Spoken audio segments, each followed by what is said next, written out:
Good morning, everyone. Thank you for joining us today. I'm Traffic Safety Administrator Chris Craig with the Florida Department of Transportation. Today, we're going to go over the FY 2026 Highway Safety Concept Paper Overview and just give you a little bit of information about what you need to know before you apply for federal funding for the FY26 subgrant year. So I'm Chris Craig, Traffic Safety Administrator. I get the pleasure of overseeing all the different grants that are issued by the department for traffic safety. Today, we're going to go over the Strategic Highway Safety Plan, general overview, talk about the matrix, the different categories, and then diving in on how to develop a concept paper. So Florida's Strategic Highway Safety Plan was done in 2021. The Strategic Highway Safety Plan provides a comprehensive framework to reduce fatalities and serious injuries on all our public roads.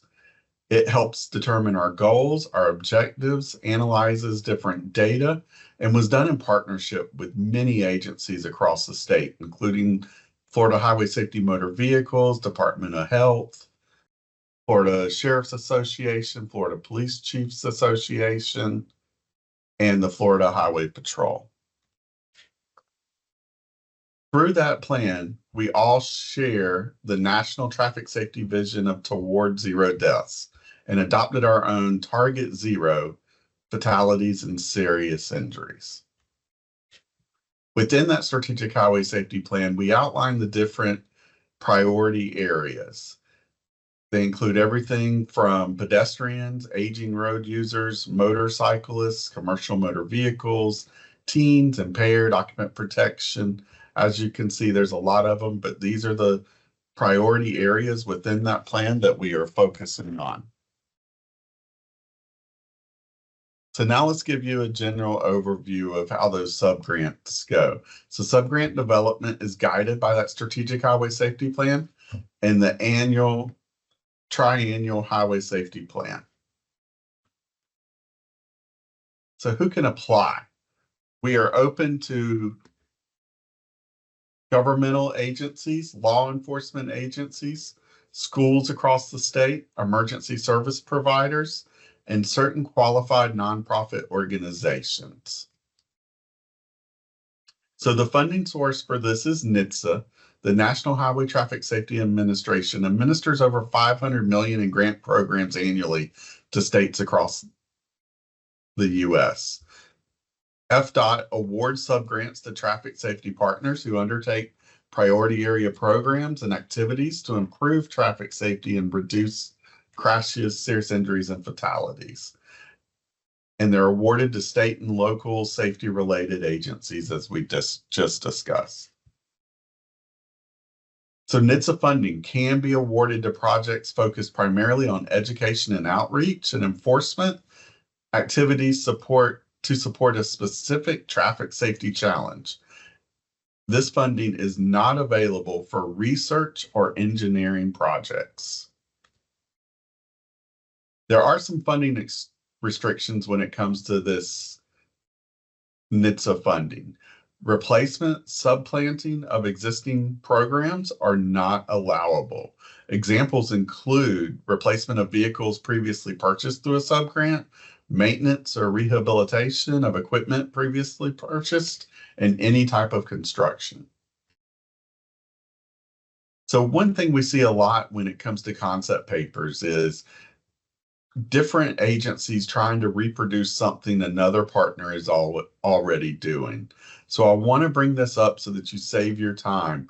Please do not write a concept paper and say ABC agency is currently doing this in my community and I want to do the same thing. That's not exactly what we're looking for when it comes to a concept paper. We're looking for additional stuff, not just the same repeat of something that someone else is doing. So here at the Florida Department of Transportation, we do use an electronic grants management system. This is what it looks like, our IntelliGrant system, and you will use the system in order to apply. We often get asked, what is the selection criteria? So here it is right here in front of you. We look at these 6 different items in order to determine whether or not we're able to award you a grant for your concept paper. So really we look at, does the concept paper request satisfy a specific traffic safety need? Is the agency requesting the funding currently ranked in the top 40% in the highway safety matrix? Does the crash data supplied in the concept paper statement of problem document an existing problem? How does the request for funding tie into that strategic highway safety plan we talked about? If the agency was funded in the past, did it support reports, invoices? Did it submit reports, invoices, and final paperwork in a timely manner? And does the indirect cost rate significantly affect the proposed project's ability to adequately address the traffic safety need? So subgrants are awarded as seed money to assist in the development and implementation of programs in traffic safety priority areas. There used to be a 3-year rule because of that seed money where agencies could apply for funding for 3 years and then had to take a 4th year off. That is no longer a rule. Agencies do not need to take a 4th year off before applying for funding. So agencies can apply year after year for funding if they want to continue their efforts under a subgrant. So here's the timeline. Right now, we're at the beginning of January. We accept concept papers January through February. They must be submitted by February 28th. Then we move into March and April, where we're going to go through those and pick out which ones are going to be included in our grant application to NHTSA. And then we go through all the required approvals that are required within state and federal government. After that, we'll submit it to NHTSA. NHTSA will then notify us mid to late September of what projects are going to be funded. And then we turn right around and notify subrecipients that they were approved for funding. And then the subgrant cycle is going to start in the beginning of October. So now let's talk about the highway safety matrix. We have 4 different matrices, 1 for county and then 3 for the cities. They are posted on our website if you have not already seen them, but the county covers all the different counties and then the cities break it up by population. So here's the first one. This is the county matrix. Here you will see that the counties are separated up into 3 different groups, 1, 2, and 3, based on population size. What we have done in this matrix is highlighted the top 40% within each group. And what these are, this is not a number of serious injuries and fatalities. This is the ranking against the other counties within that group. So here, looking at the top, you will see that on the top left-hand side, Brevard in speeding and aggressive is ranked number 10. So that means they are the 10th worst in that category, and they are highlighted in red to make it easy. What we do with the highway safety matrix is highlight the top 40. That is the areas which we are looking to fund the most because those are the areas with the largest amount of problem. It's really that thought of putting your money where the problem is, and that's why we use the matrix as our data-driven approach in order to help us focus in on those areas that need the most help. Similar to the county matrix, here is the city matrix, group 1, so population of 75,000 and above, and we've done the same here. We have listed the cities that are in that group and then highlighted the top 40% to make it easy in determining where we are focused in on. Moving along, we have a group 2. It's got 105 cities in it, and same thing, we're highlighting the top 40% of cities within this one. And then finally, we have group 3. This is population of 3,000 to 14,999. And with that, we have also highlighted the top 40% to make it clear which ones we are using our data-driven approach to focus in on. So now let's talk about the different subgrant categories. Here are the subgrant categories in which you may apply for funding. Covers everything from aging road users, distracted, impaired, motorcycle safety, and we will go through and dive into each one of these categories here in just a second. But before we do that, let's talk about those concept papers. The following slides are intended as examples. Anyone can apply under any category. Agencies can apply for more than one program area. However, we do ask that you do not use the same wording in each concept paper application. It is very clear on the review side and does not help your chances at all if you use the exact same wording. Your wording really needs to be program specific for the category you are applying for. We often get asked about equipment. Funding for equipment is contingent upon evidence of need. Requesting a majority of funding for equipment is strongly discouraged, and concepts cannot be for equipment only. NHTSA does not allow us to award a subgrant for only equipment.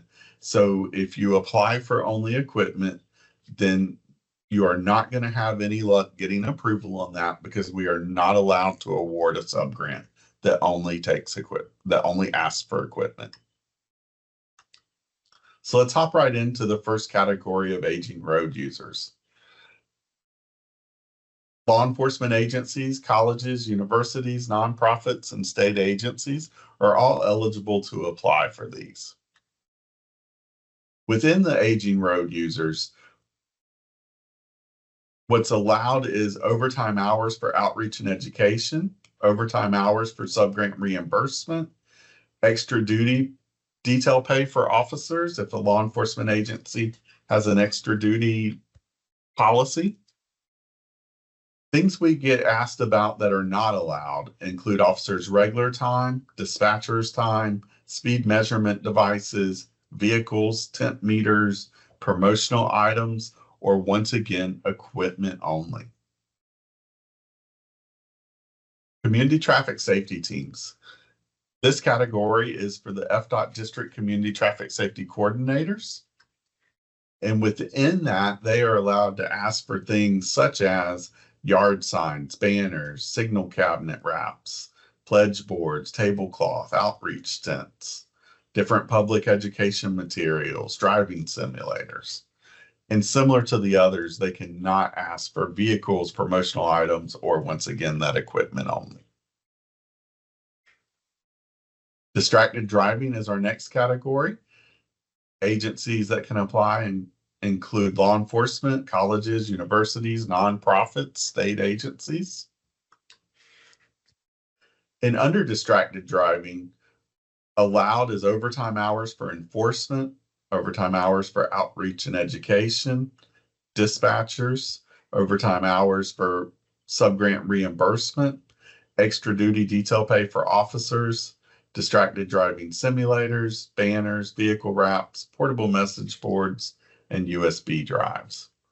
Not allowed follows with the other categories: officers' regular time, dispatchers' regular time, speed measurement devices, vehicles, temp meters, and promotional items.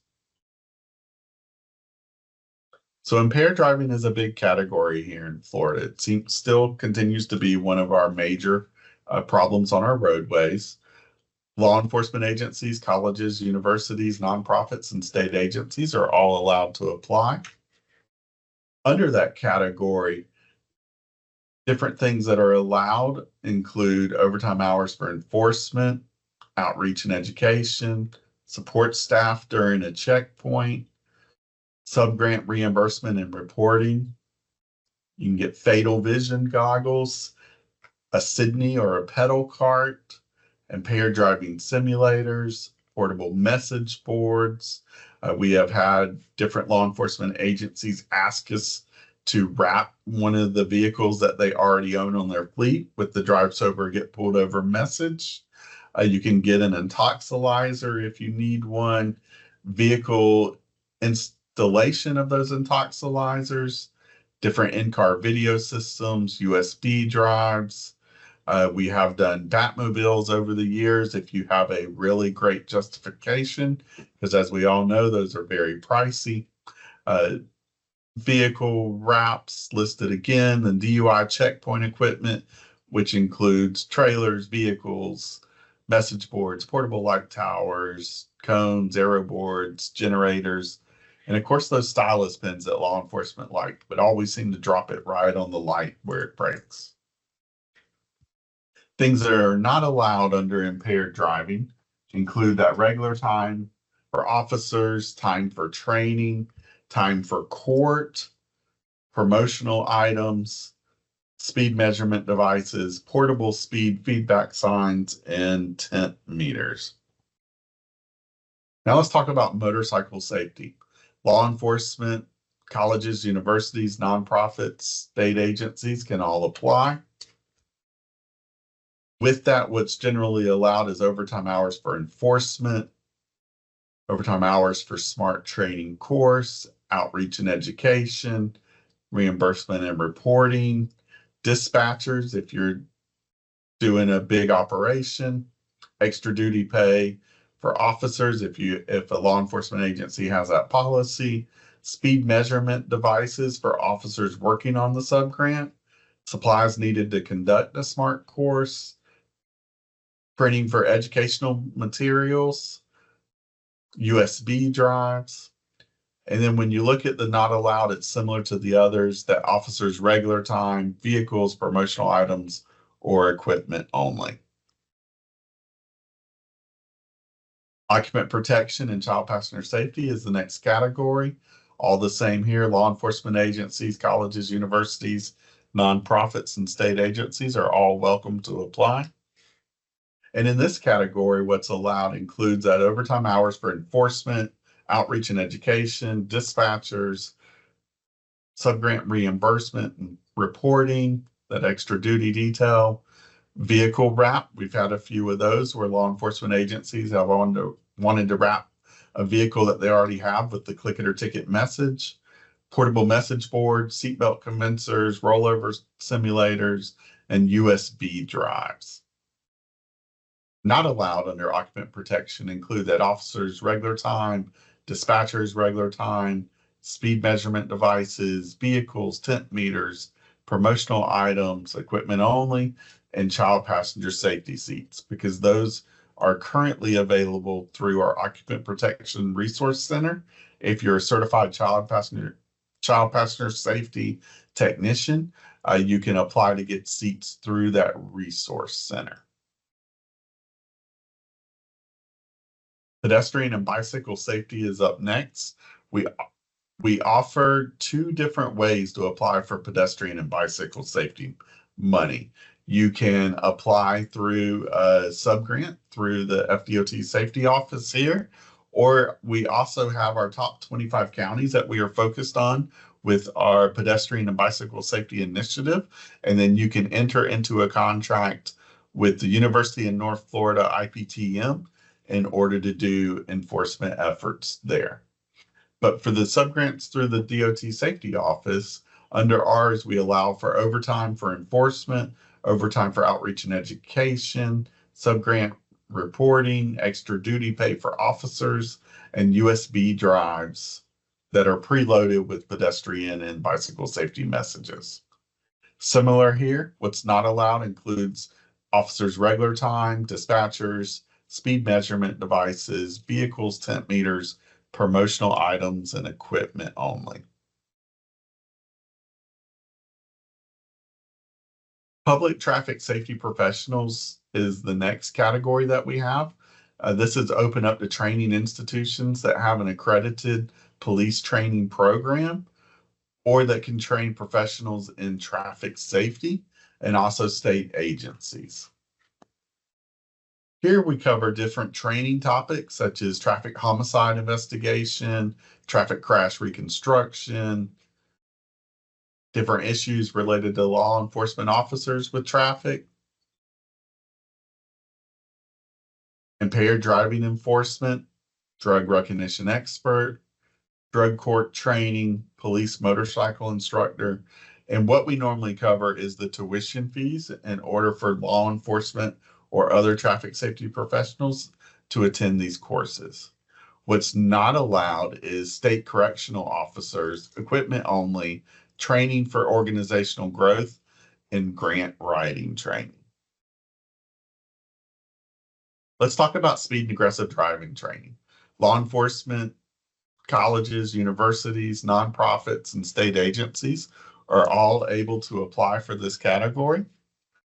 Under speed and aggressive driving, what's allowed includes overtime hours for enforcement, outreach and education, dispatchers, subgrant reimbursement and reporting, that extra duty detail pay, speed measurement devices, including radars and lasers for officers that are working under the subgrant, portable speed feedback signs, portable message boards, USB drives, and ticket writers. Not allowed in this category includes that officer's regular time, dispatcher's regular time, vehicles, tent meters, promotional items, and of course, equipment only. Next is teen driver safety. Here, law enforcement, colleges, universities, nonprofits, state agencies can all apply. And under teen driver safety, allowed includes the overtime hours for enforcement, education, dispatchers, reimbursement and reporting, extra duty pay, speed measurement devices such as radars and lasers for officers working on that subgrant. Florida Sheriff's Association has a teen driver challenge, and we support that with this grant funding.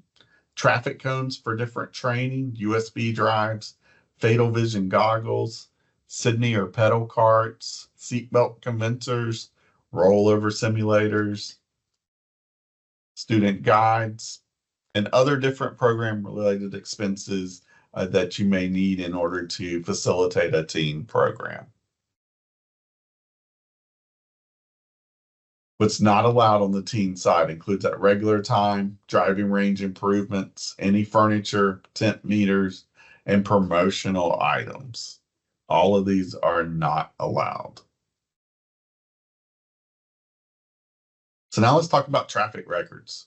Colleges or universities, nonprofits, state agencies are all able to apply for traffic records. Under traffic records, we allow computer software other than citation and crash form software and comprehensive data system updates. So this is the category. Many law enforcement agencies are familiar with our TRAX or Elvis systems. We fund both of those systems out of this category, and it's provided to you. That's why under computer software other than citation and crash form software, that is that exclusion that you're not allowed. And we do not support any proprietary crash and citation software. And that's because we offer the different systems along with Signal 4 where you can get a lot of your data. And we fund all of that out of this category. So let's talk about work zone safety because we're nearing the end. It's open up to law enforcement agencies, colleges or universities, nonprofits, state agencies. And under work zone safety, allowed include overtime hours for enforcement in work zones, dispatchers, subgrant reimbursement and reporting, speed measurement devices for officers working on that subgrant, and portable speed message board signs. Not allowed includes officers' regular time, vehicles, tent meters, promotional items, or equipment only. Now, before we start into developing a concept paper, let's talk about all those categories that we just went through. Those lists were not all inclusive. It was just a lot of the normal things that we see. However, if you have specific questions, you can feel free to reach out to us and we will help you out. but that list did not cover every single thing because it would just be too long and lengthy. So now let's dive into developing a concept paper. Within your concept paper, you're going to have project details, and that's going to include the statement of problems, supporting data, your solution, sustainability, your objectives, and your evaluation. And we're going to briefly cover each one of those. So your statement of problem, what we're looking for is that you identify and list a specific traffic safety related problem and how it's going to be addressed and associated with that strategic highway safety plan priority area. It must be data driven, and you need to give us the facts surrounding the problem and of course spell out any acronyms. So here's an example of a statement of problem. According to the Center for Disease Control and Prevention, motor vehicle crashes are the leading cause of fatalities for U.S. teens. 16s aged 16 to 19 die every day from motor vehicle injuries. So that's just an example of a good opener. And then you would continue from there on to your data. So speaking of data, include crash, serious injury, fatality, and citation data as appropriate, and give us a brief analysis of that data. Really looking for you to sum up and analyze the 3 most recent years of data based on whatever data you have. You can refer to the highway safety matrix. You can use our Signal 4 system in order to pull data, or you can pull your agency data. And then, of course, whatever data you reference, we just need you to tell us where it came from.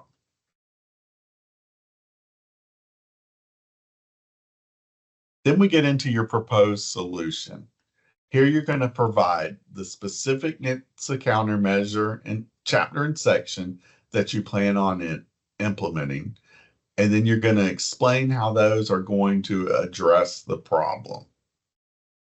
You can also explain how the solution is connected to the strategic highway safety plan, how your funding is going to be, that you're requesting is going to be used. And then in the case that there is no countermeasure within the NHTSA countermeasures that works guide, then you're going to have to explain the basis of your strategy and how you believe it will be effective. So here's an example of that addressing the NHTSA countermeasure. NHTSA's countermeasure that works indicates Chapter 7. Most parents and guardians are heavily involved in teaching teen driving skills to their beginning teenage drivers. And so then it goes into how they are going to focus in on those parents, give them a guide and that has certain tips and driving lessons important for those teens to hear about. So the next part of the concept paper is sustainability. So if it's not a statewide project, what we're looking here is how your traffic safety efforts will continue after the initial funding.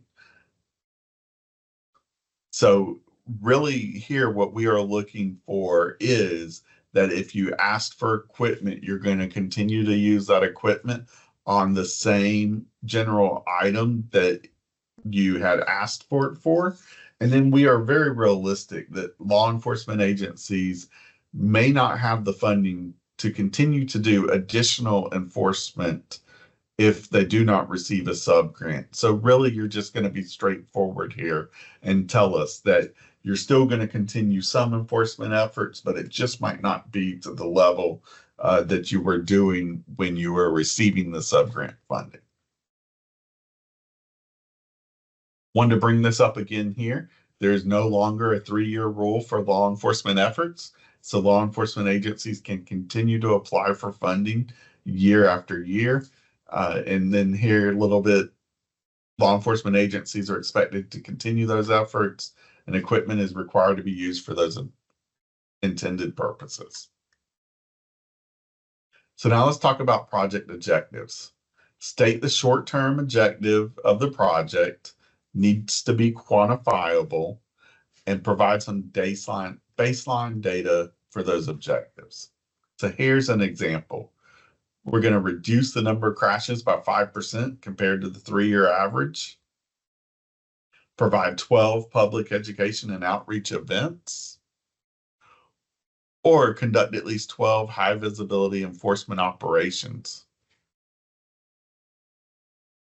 So once you come up with your objectives, then you're going to work on your evaluation. This is providing an explanation of how you will determine whether or not the objective was met. You're going to use different methods such as formative, process, impact, and outcome. And then there's a link, and it's also on our webpage where you can get those different ones.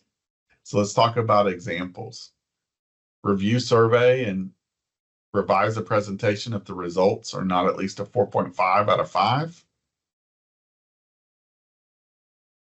Conduct a minimum of 12 occupant protection, high visibility overtime enforcement operations. Strive to decrease motorcycle crashes by 5%. These are all good examples of a solid evaluation on your concept. Moving into the budget. So your subgrant costs must be reasonable, proportional, and directly related to the statement of problem and the proposed solution. If you're asking for items, please go ahead and ask for sales tax, delivery, shipping, setup costs, etc., into the cost of the item, and attempt to anticipate any price increases. We all know everything seems to be going up. So if you want to take the number of whatever item you're asking for and then round it up a little bit, that is common practice and okay. So within the budget, there's different categories. Starts off with personnel services. For law enforcement, we normally either see a request for overtime salary only, or some agencies ask us for overtime salary and the associated benefits. For all others, so this would be state agencies, colleges, universities, costs must include the position title, the salary, and the position applicable to the project, or if it's a full-time position. And benefits will be reimbursed, then you need to submit those also. For contractual services, it needs to include work performed by a consultant, a firm, or a person secured under contract to work for it. Don't list the firm, the agency, or the individual's name. Just use descriptive titles such as data consulting, evaluation services. That's what we are looking for there. Under the expenses category, this is direct expenditures such as travel, printing, educational materials, public information items. Everything in the expenses category should be less than $10,000 per item.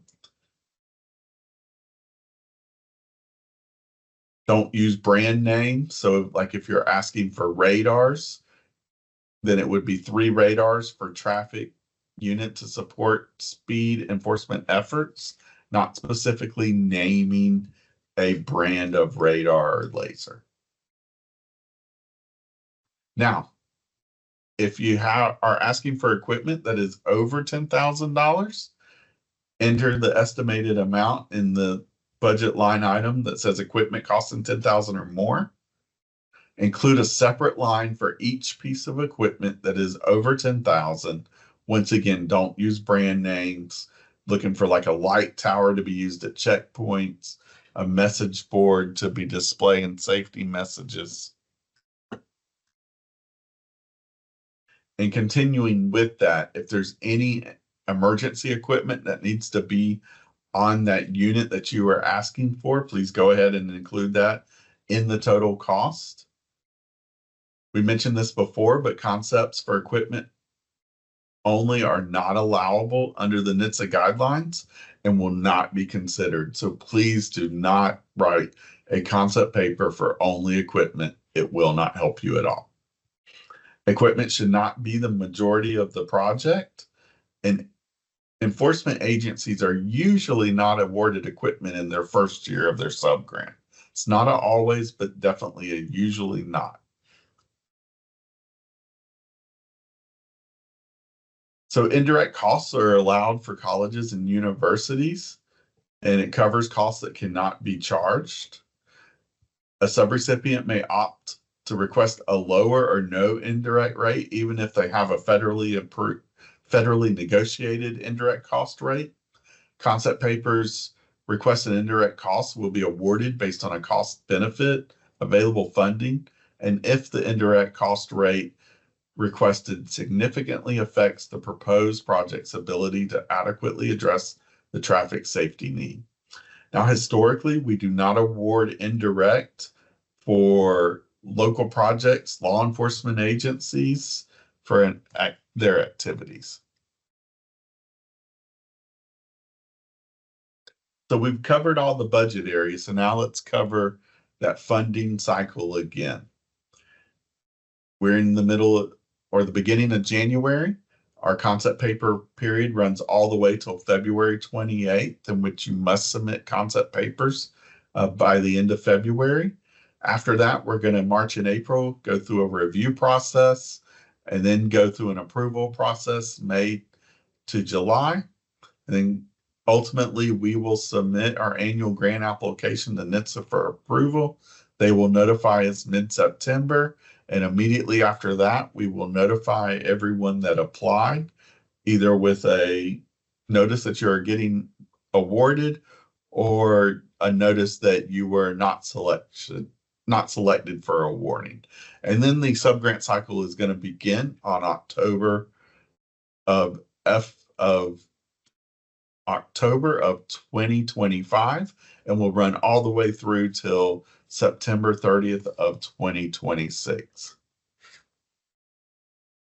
Now, on our website, we have a lot of different links and resources available for you. Signal 4, you can get your crash related data. The Florida Department of Highway Safety and Motor Vehicles, of course, has traffic crash facts reports that you can use. Our highway safety matrix, concept papers, forms, some samples are all available on our website, along with that strategic highway safety plan and the countermeasures that works guide. So with that, I hope I have helped you with different information that you needed to know in order to apply for the FY 2026 concept paper process. With that, I am going to open it up and see if there were any questions that I might be able to answer for you. Okay, I did get one question in the chat. What are the typical award ranges? There's really a wide range, and it depends on the statement of problem and the size of an agency. For law enforcement agencies, we have awarded everything between 10,000 and a couple of 100,000. It really just depends on what an agency is able to use. That's really one thing you have to look at when going into it, because we're going to award you an amount. We're expecting that law enforcement agency will use that amount during the 1-year subgrant period. So you just have to kind of be realistic there with your request on what you think you can actually use within a year. But it ranges anywhere from, I think the smallest subgrant we have done in the last 10 years that I have been here has been 5,000 and gone all the way up to millions of dollars. So the next question that we received was, how much money has NHTSA not awarded because agencies have not requested money? Florida gets an annual award of about $35 million every year. We spend every penny of it. We get requests for a whole lot more than that $35 million, and we do not return any money to NHTSA. I can only speak for the state of Florida. I do not know how it works in other states, but I know just in the general southeastern part of the U.S., every penny that is received by our neighboring states is also used. All right. With that, on our website, you will find our contact information. Either myself or my team are always happy and available to assist you with any questions you may have. Sometimes it is easier just to go ahead and ask that question instead of writing it up first. So feel free to reach out to us at any point in time, and we will be more than happy to assist you and try to guide you with any direction that you may need. And so with that, I want to thank you for taking the time to join us today. I hope you found this training beneficial. A copy of it will also be posted on the website along with the recording of the training. Thank you all. Hope you all have a wonderful day and stay safe out there.